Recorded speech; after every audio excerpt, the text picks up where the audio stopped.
En Panorama Informativo presentamos nuestro segmento de opinión. En la entrevista de hoy. Son las 6 de la mañana con 59 minutos, 6:59, muy puntual. Ha llegado esta mañana aquí al set de entrevistas el licenciado Luis Enrique Becerra. Él es el director del Distrito de Educación 14D01 Morona. Licenciado, buenos días, bienvenido.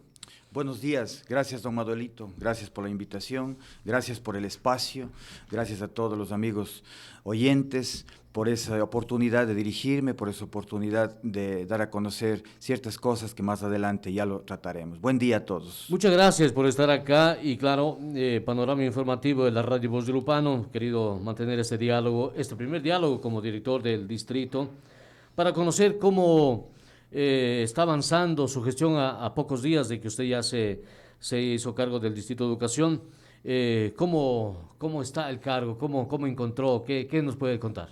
Sí, apenas son 22 días que estoy al frente del despacho y yo creo que el compromiso que tiene este gobierno, el compromiso de nuestra señora ministra, el compromiso de todas las autoridades quienes hacemos el Ministerio de Educación ha sido plantear 5 ejes de trabajo, 5 ejes que se va a desarrollar durante este gobierno.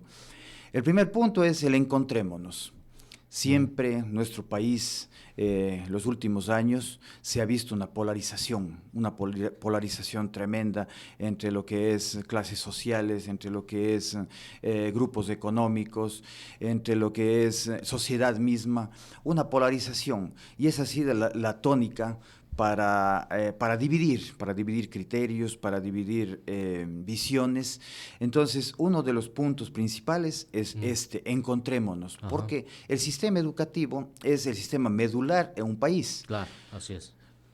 Con el sistema educativo se llega a todo lo que es paradigmas, lo que es criterios, lo que es conocimiento en sí, tanto a los jóvenes de bachillerato, a los jóvenes de básica, a los niños y a todas las personas que acuden al Ministerio de Educación, porque hay los programas complementarios también para mayores de edad.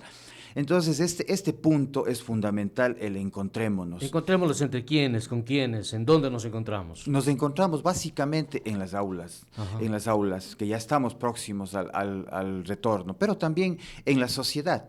Encontrémonos, no mantengamos esa división por clases sociales, por grupos económicos, por ingresos económicos, y eso es muy fundamental, canalizar a través del Ministerio de Educación. El segundo eje, que es, se lo denomina todos juntos, este es un respeto profundo a la interculturalidad. Un respeto profundo a las etnias, a todos los que convivimos en un determinado territorio.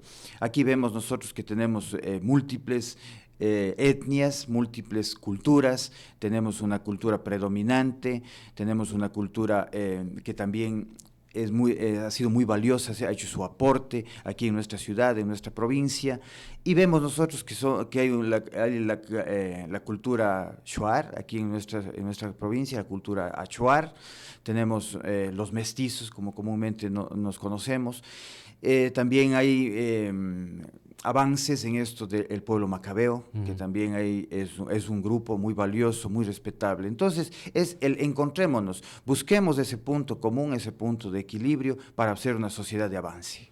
Y decía usted todos juntos, ¿cómo estamos todos juntos? Para esto hay que declinar un poco de la parte política y juntarnos todos con el mismo objetivo de sacar adelante el tema educativo. Sí, yo creo que en eso el señor presidente ha dado muestras, ¿no es cierto?, de obviar un poco la parte política, la parte dogmática, dogmática 100%. Entonces él ha dado muestras de esa apertura, de ese diálogo, de esa participación, de esas mesas de diálogo que ha habido, y eso es muy fundamental para nuestra patria, porque ya es hora que dejemos ese canibalismo político, ese canibalismo ideológico.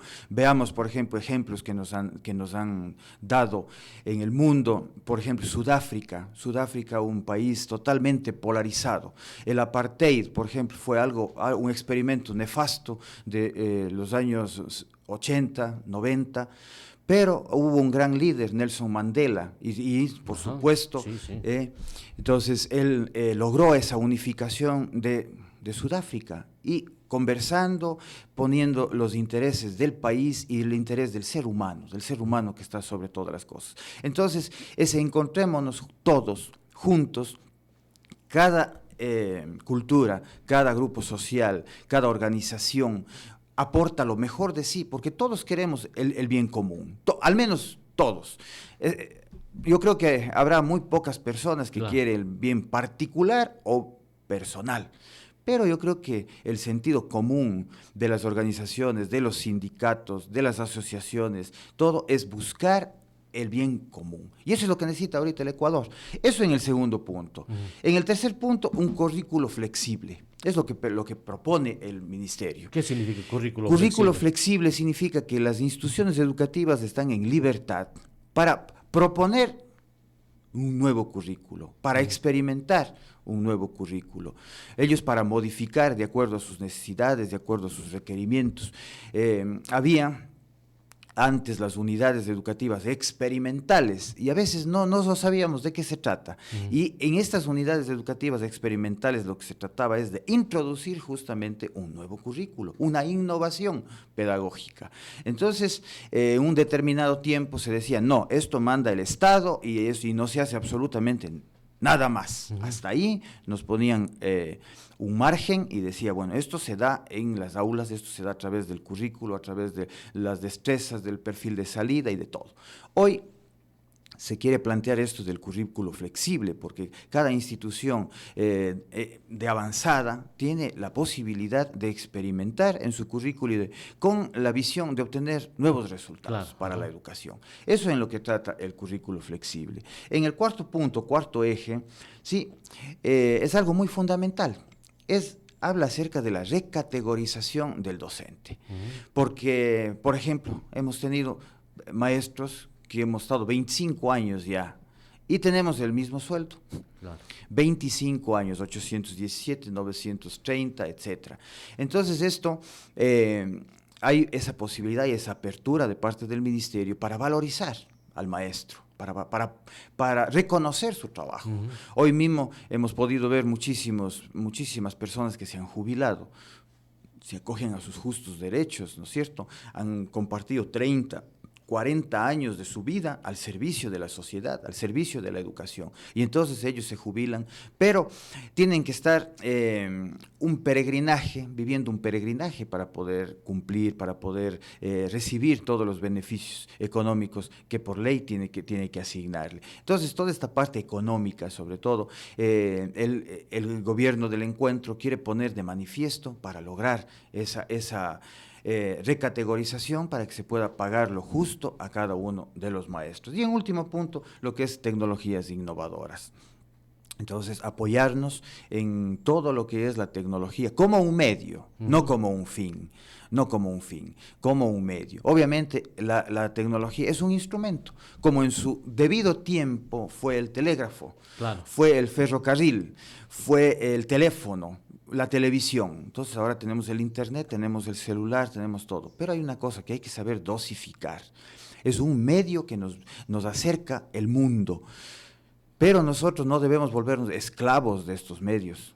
Hoy como nunca hemos visto, resaltado los términos de ansiedad, de depresión, nerviosismo, y esto todo ha sido por causa de que mucho tiempo la juventud, las personas, los niños están atados a estos medios tecnológicos y eso en realidad les provoca un desgaste tremendo. Entonces, los medios tecnológicos son útiles, es una herramienta que lo podemos utilizar en un determinado tiempo, no es que lo vamos a estar todo el día atados a estos medios y ahí estamos diciendo, somos innovadores y estamos bien actualizados. Entonces eso como un panorama de los ejes que propone el ministerio. Ahora, ¿cómo encontré el distrito? Bastante funcional, bien organizado, me antecedió un profesional de la educación con mucha experiencia en su labor educativa y también laboró muchos años en el distrito como técnico. Entonces esto le dio la capacidad para realizar un buen trabajo, un buen trabajo. Yo quiero agradecer al licenciado Carlos Zúñiga toda su apertura, toda su predisposición para informar, para compartir y para dar las pautas de cómo debemos avanzar. Son las 7:09. Permítame, licenciado, leer unos mensajes para ir avanzando con otros temas que tengo en agenda. Marco Cobos dice, buenos días, éxitos, excelente programa, saludos Luis Enrique Becerra, Dios guíe todas tus decisiones en beneficio de nuestra educación provincial. Un abrazo, dice Marco Cobos. Jaime Argudo Rivadeneira dice, buenos días, tiene ya un plan emergente. Si por algún motivo, y Dios no lo permite, existan casos positivos de COVID en los estudiantes. Nicasio Rivadeneira dice, saludos cordiales, mi amigo Luis, éxitos en tus funciones, no te olvides de la visita a Los Ángeles. Fernando Benalcázar dice por acá lo siguiente, saludos cordiales, licenciado Becerra, éxitos en sus funciones. Mi estimado señor director, le escribo como padre de familia de la Escuela Eloy Alfaro. Sería bueno antes del encontrémonos que se dignen en encontrar o reencontrar al mismo o a un... A ver, el mensaje se me fue. O reencontrar a un nuevo docente, ya que no es justo que hayan desechado a un excelente docente que ha desempeñado un trabajo loable. Le hablo del señor profesor José López, y los más afectados y perjudicados son los jóvenes estudiantes que se quedaron con horas huecas de lengua y literatura, estudios sociales, ciencias sociales. Una verdadera lástima enterarme que por cuestiones internas y de intereses haya sido removido tan excelente profesional. Gracias y buenos días, decía Fernando Benalcázar. Segundo Chachita dice, saludos al señor director Luis Becerra. Algunos mensajes que nos han llegado. No sé si tiene algún comentario. Sí, yo creo que sí. En estos últimos días ha habido algunos cambios, ¿no es cierto? Ha habido ganadores del programa Quiero Ser Maestro 7 y entonces ellos están cubriendo ya, eso escapa a nuestra responsabilidad directa, por cuanto todo esto se llevó un proceso de 3 años atrás y obviamente desde planta central la comisión calificadora designa estos nombramientos definitivos. Y también ha habido movimiento de maestros por cuanto es un término que es para ponerle en el lugar en donde radica. ¿Sí? Entonces la reubicación. Entonces un maestro acogiéndose a sus justos derechos dice, vea, yo vivo en Macas pero trabajo en Sucúa. Fueran tan amables en hacerme este cambio. Claro. Y entonces hubo esos cambios. Y eso la ministra ya lo señaló, que son cientos y miles de docentes que se acogen a la reubicación para estar más cerca del hogar, dice. Sí. Y del lugar de trabajo. Del lugar de trabajo. Entonces, o sea, tiene su lógica. Entiendo yo a los padres de familia, a veces sus criterios, pero a veces alejados de la realidad. Aquí no hay ningún interés personal, ningún interés grupal. Lo que pasa es que se da estos cambios por la reubicación de los docentes. Otro mensaje nos dice, esperemos que el nuevo señor director del distrito visite el día de hoy la Escuela de Educación Básica 29 de Mayo, que está de aniversario, 34 años de creación, la Escuelita 29 de Mayo, así es que... ¿Va a participar? Sí, efectivamente, a las 9 de la mañana, unos minutos antes, estaré ahí atendiendo con mucho gusto la invitación de la señora directora, de todo el personal docente. Es una escuelita que ha dado mucho a Macas, mucho. Yo lo conozco, lo tengo mucho cariño, porque en mis primeros años hice una práctica docente ahí en este centro educativo. Y entonces conozco la calidad de maestros, conozco el trabajo que ha hecho en beneficio de la educación. Estaré ahí con mucho gusto. Qué bueno, señor director. Ayer un docente me preguntaba si es que el señor director irá. Le digo, no tengo conocimiento, pero estamos completamente seguros que el señor director ha estado viajando en estos últimos días aquí internamente en el cantón. Usted ha recorrido Sevilla, otros planteles educativos, y entiendo no será la excepción la escuela 29 de Mayo. Leo otros mensajes. Andrés León dice, antes de encontrarnos, sería bueno evaluarnos, dice. Hay muchas perlas que encontrar ahí. Estamos entre los peores en América en el sistema educativo. Pedro Loja dice, buenos días, licenciado Becerra. ¿Qué pasaría con el reemplazo de matemáticas en los novenos? Dice, no se refiere a qué plantel educativo. Sí, en esto es muy claro. La unidad Don Bosco, al yo trasladarme a ocupar estas funciones, quedó un puesto vacante, justamente lo que es matemática, los novenos. Entonces, habíamos querido hacer la devolución, el cambio, pero usted sabe que a estas alturas del año fiscal no es posible, nuevos contratos, no es posible nada. Entonces yo hablé con el señor rector y hay un redistributivo interno. Entiendo que la compañera, la licenciada Elisa Rodríguez, profesional del área de matemática, ella por designación del señor vicerrector va a asumir estas horas de matemática, o ya lo está asumiendo, estas horas de matemática con noveno de básica. Las horas 7:15. Señor director, ya se ha señalado de parte del COE Nacional y de parte de la ministra de Educación el retorno obligatorio a las clases presenciales. De este tema hay mucha preocupación y mucha inquietud en torno a los padres de familia que tienen a sus niños, que unos ya han sido vacunados, otros no todavía. ¿Cómo se está canalizando, cómo se está manejando este tema, que es un tanto delicado también en el país por el nerviosismo que hay entre los padres de familia, que sus hijos puedan tener algún contagio en las clases presenciales, pero en el distrito Morona, ¿de qué manera se lo trata? Sí, por orden ministerial, el día 22 de noviembre están todos los establecimientos educativos convocados a iniciar como última instancia ya sus clases presenciales. Aquí en el distrito, felizmente, ya lo hemos venido haciendo desde hace un mes y medio atrás, instituciones como la Unidad Ángel Noguera, como el Colegio Nacional Macas, está trabajando ya desde hace un mes o un poco más.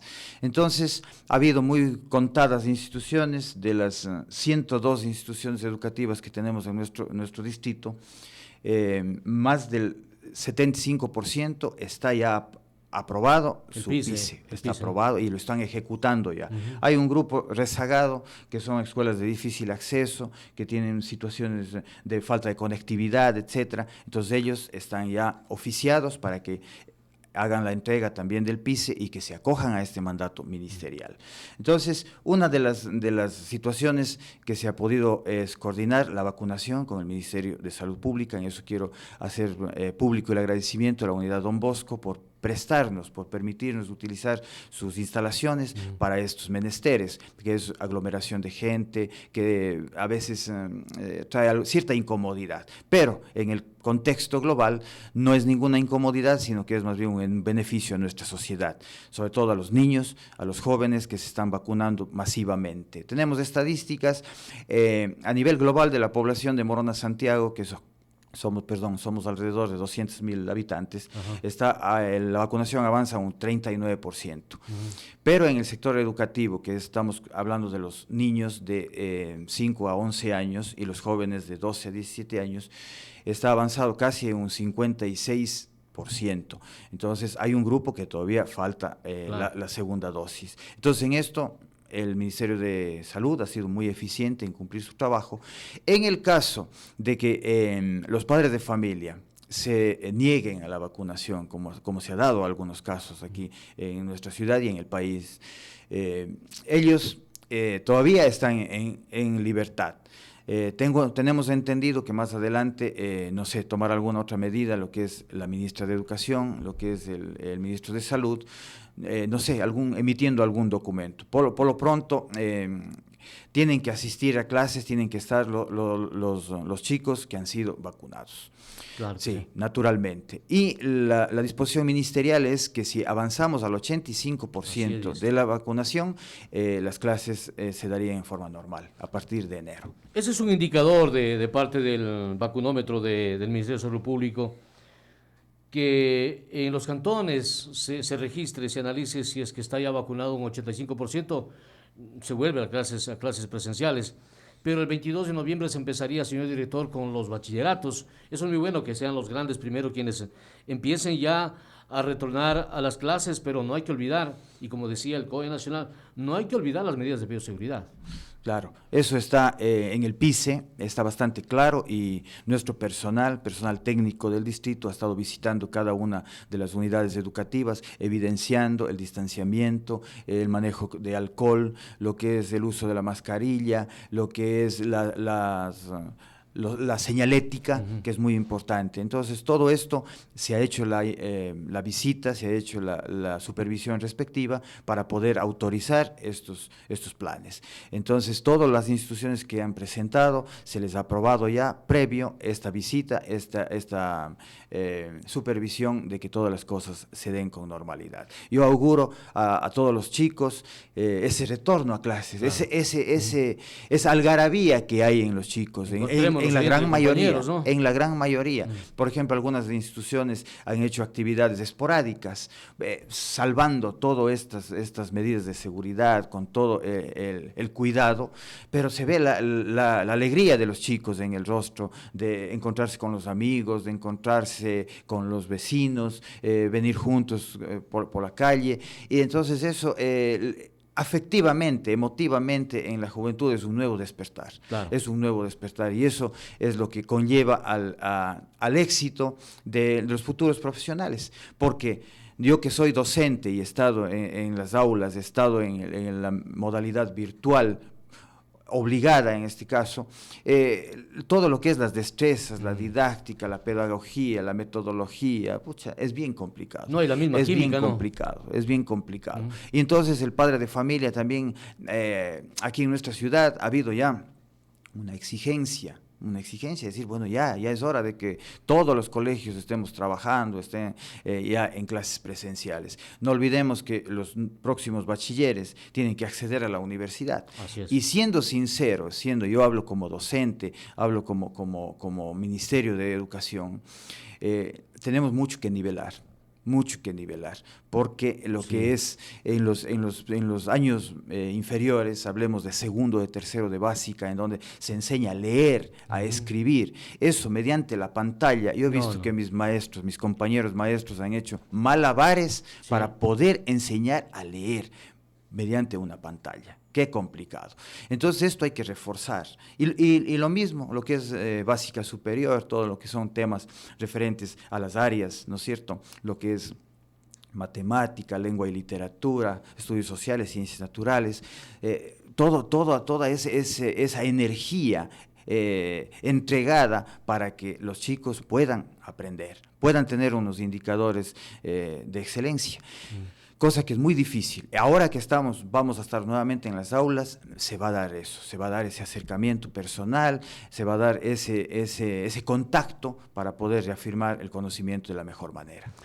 Se requiere, señor director, también, y aquí le pregunto, otro componente para el retorno a las clases presenciales. El tema, y claro, al aprobar su PICE, eso significa de que el plantel educativo fue analizado, fue canalizado, fue investigado, fue estudiado por parte de los técnicos del Ministerio de Educación del Distrito Morona. Este componente decía, ¿cómo están los planteles para el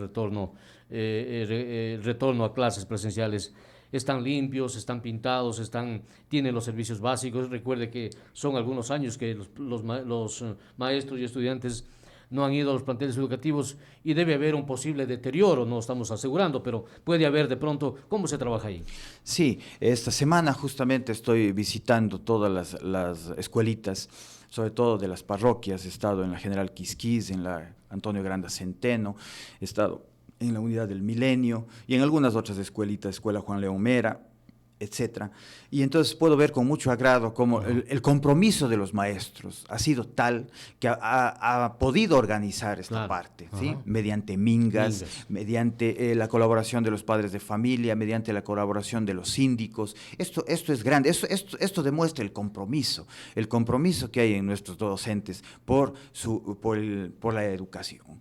Entonces, en este sentido, sí hay, por supuesto, establecimientos que les falta lo que es baterías sanitarias, les falta lo que es servicio de agua potable. Se ha adquirido unas cisternas para dotar a estas escuelas para que puedan ellos tener el agua ya no potable, un agua tomada de alguna vertiente, pero que esté limpia y que sirva exclusivamente para lavarse las manos, para utilizar en los baños y previo al uso del alcohol. Claro. Entonces, sobre todo para eso, para beber, no, porque no es agua potable.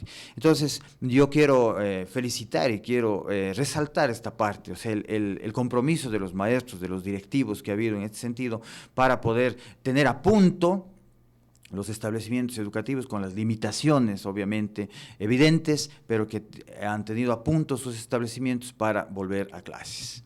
Son las 7:24 minutos. Carlina Ramírez dice, buenos días, ahora ya está de directivo y trabajen bien de los maestros, la niñez y la juventud, y escuchando a los padres de familia. Ligia Córdoba dice, saludos al flamante director Luis Becerra, Dios bendiga todo su accionar en bien de la educación. Jesús Méndez dice, buenos días, una pregunta, ¿la universidad para cuándo retoman las clases presenciales? Dice Giovanni Tapia, dice, saludos cordiales, dice, considero que no es suficiente que el Estado dé libertad para que las entidades educativas propongan sus currículos. Es deber del Estado proponer y fortalecer los mismos, porque, por ejemplo, se continúa con evaluación de tareas más no de aprendizajes. No se motiva el pensamiento crítico, como dice el director, y hoy tenemos a la mano una serie de aplicativos, pero no se facilita, no se brinda el ejemplo desde la principal autoridad, presidente de la República, ejemplo de transparencia y cumplimiento de las normas. Se debe guiar un gran cambio, no solo un encuentro, dice este mensaje que nos han escrito. Don Andrés León dice, en nuestro país los docentes ocupan mucho tiempo en despachar documentos e informes. ¿Qué planes tiene el ministerio para eliminar a lo básico este asunto que desgasta al maestro? Dice este mensaje de don Andrés León. Tengo una llamada telefónica. Buenos días, por favor, nos dice su nombre y le escuchamos. Adelante. Muy buenos días, Manolito. Muy buenos días, señor director digital de educación. Me identifico. Soy el abogado Jorge Washington Barriga Parra. Qué gusto escucharle. Tenga la bondad.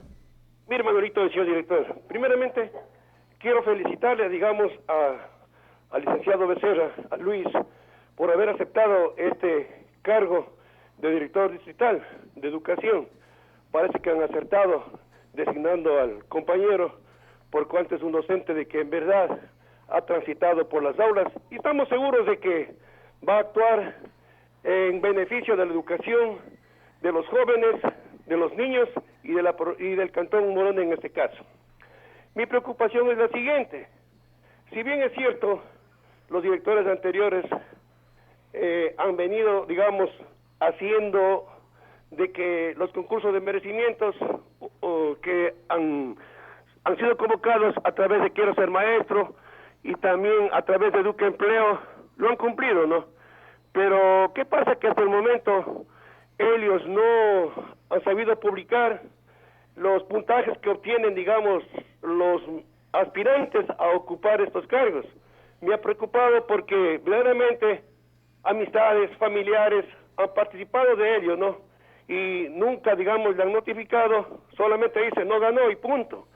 Entonces, bueno, yo me he permitido enviar un escrito solicitando, amparado en la Constitución, solicitando, digamos, este tipo de información que, bueno, hasta el momento no lo tengo y estoy esperando que se cumpla el tiempo para dar continuismo a esto. Pero, sin embargo, vuelvo y repito, me ha preocupado todo esto, ¿no? Y la preocupación no es solamente mía, sino de muchos docentes, de muchos padres de familia, de muchos familiares, por cuanto en estos años, lastimosamente, se ha manejado de una manera que ha venido a favorecer a ciertos sectores, a ciertas personas, con el ingreso de gente de determinado lugar, ¿no? Procedente de determinado lugar, o por el vínculo de parentesco, o por la política. Yo por eso en el escrito que envié, yo le solicito al señor director, que estoy seguro que lo va a hacer, porque conozco de su trayectoria, conozco de su capacidad, de que se haga una auditoría de los ingresos de los profesionales, si son docentes o no son docentes. Entonces, de esa manera se va a aclarar. El malestar es general, vuelvo y repito, en los docentes mismos que se sienten, digamos, restringidos, se sienten un poco apartados de parte de cierto departamento del Distrito de Educación. Entonces yo le solicitaría al señor director que intervenga, que no se deje impresionar, que no se deje dirigir, sino que él actúe de acuerdo a su capacidad. Y eso de la auditoría sería muy importante, ¿no? Y hacerlo público, porque la duda, el malestar queda entre todos. Vuelvo y repito, familiares, amigos, profesionales, ¿no? Han participado, pero no, nunca han dicho tanto optimistas de puntaje, pero sin embargo, a pesar de que los que concursan son profesionales de educación, ha ingresado un ingeniero, una ingeniera, no es algo de menos, ¿no? Que tiene derecho, pero siempre hay que dar prioridad a los profesionales en educación. No vienen de aquí de Macas, no vienen de acá del Puyo, tal vez de Ambato, sino solo de una provincia sureña. Entonces todo eso, señor director, se tiene que trabajar para que quede claro y no exista duda. Lastimosamente, los maestros no pueden decir nada por temor a algún tipo de represalia. Doy gracias a Dios que hoy me encuentro en el campo de la jubilación. También he sido un maestro por más de 30 años, ¿no? Y me preocupa esto. Entonces, señor director, vuelvo y repito, por favor, que tome cartas en el asunto, que aclare todo esto para beneficio de toda la educación. Y vuelvo a repetir, licenciado Luis Becerra, Luchito, te deseo lo mejor y éxitos en este trabajo que estoy seguro van a salir adelante. Muchísimas gracias, Manolito, y buenos días. Muchas gracias a usted, abogado Jorge Barriga, por su llamada telefónica. Señor director, por favor. Sí, gracias al abogado Jorge Barriga, también un maestro insigne que ha dado mucho a la provincia de Morona Santiago. Tiene mucha razón en lo que expresa. Justamente esta semana pasada, alrededor de 31 docentes se insertaron en nuestro distrito, a lo que es el quehacer educativo, y curiosamente eran gente de Machala, gente de Ibarra, gente del Tena. Esto llama un poco la atención. Claro. Todos tenemos el derecho a trabajar en toda la geografía ecuatoriana, sino que para ello se va a suscitar un problema, el traslado, la familia y todas esas cosas. Entonces, en este deseo de que todo el mundo tiene de ver realizada su vida, tener sus justos haberes, se ve este desplazamiento. Entonces, una de las cosas es que en la página Educa Empleo todo el país puede postular, incluso el extranjero pueden postular. Y esta comisión calificadora es a nivel central.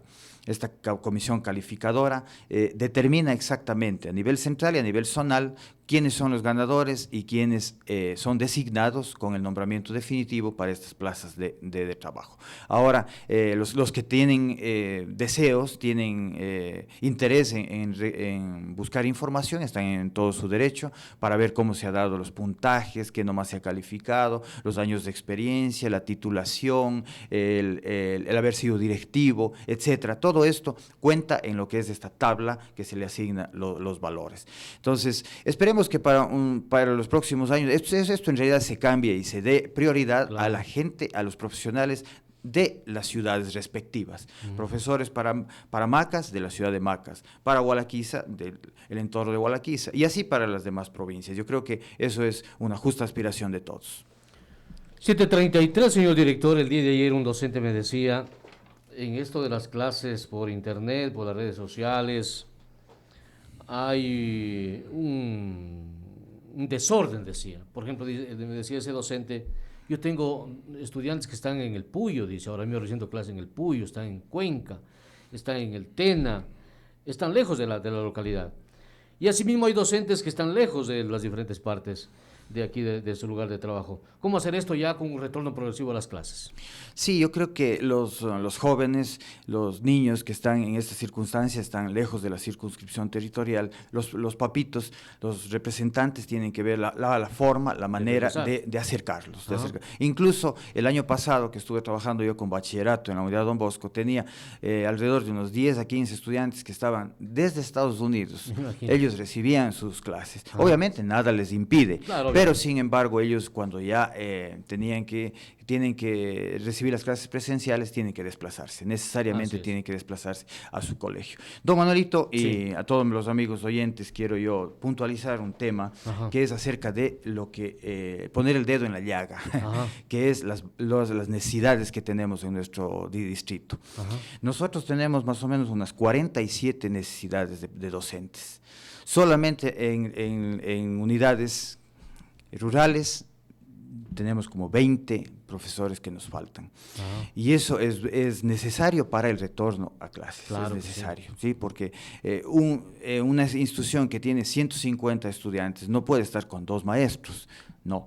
Tendría que estar por lo menos con 5. Obviamente, ¿no es cierto? Entonces esto es una realidad con la cual me encontré. Esto es fruto de las jubilaciones de los compañeros docentes y también un poco de trámite que hace falta a nivel de lo que es Ministerio de Educación y Ministerio de Finanzas. Ahora, en el Ministerio de Finanzas hay una situación bien compleja. Y aquí yo quiero breve. Soy amigo de los números porque soy matemático, claro.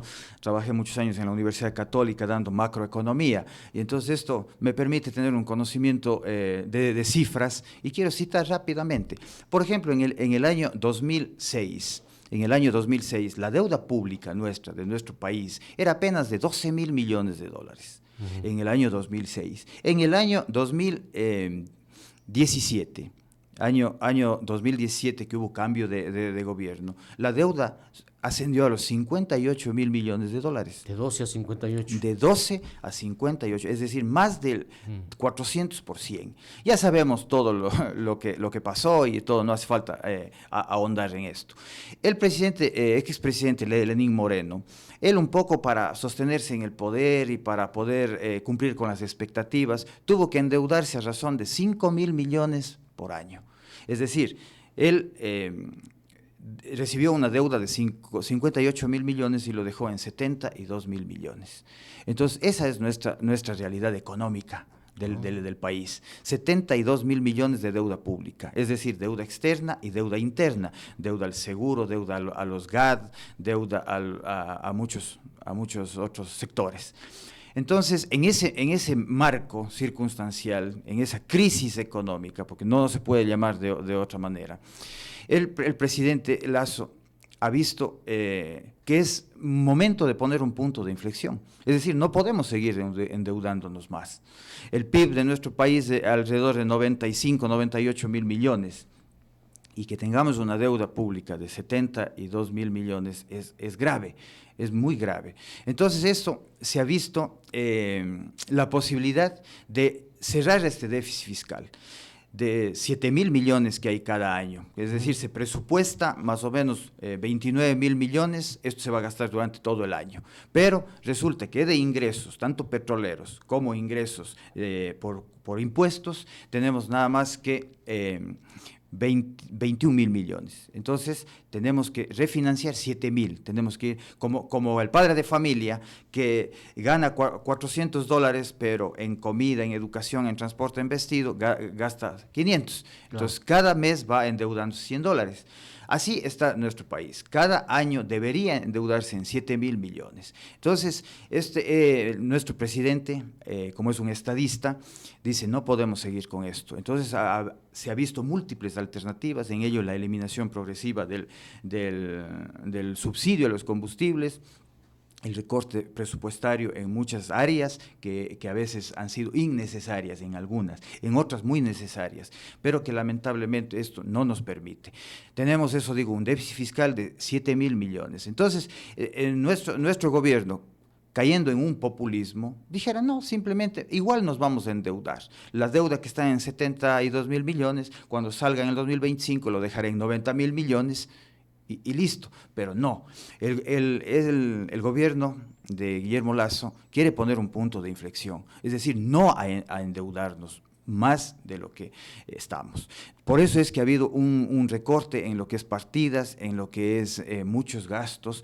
Eso, la población es bien difícil de que esté de acuerdo, bien difícil. Un padre de familia que vea que la carrera del taxi está más cara, que vea que tiene que llenar su tanque ya no con $20, sino con 40, o sea, va a ser bien difícil de entender esta parte, pero lamentablemente estamos en esta situación y esto se ve reflejado en las partidas presupuestarias. Esperemos que haya un punto de equilibrio, un punto medio en el que, sin un endeudamiento agresivo, pero también dando prioridad a las necesidades como son salud, educación, seguridad, se pueda tener un gobierno de éxito, no para el gobierno, sino para el país.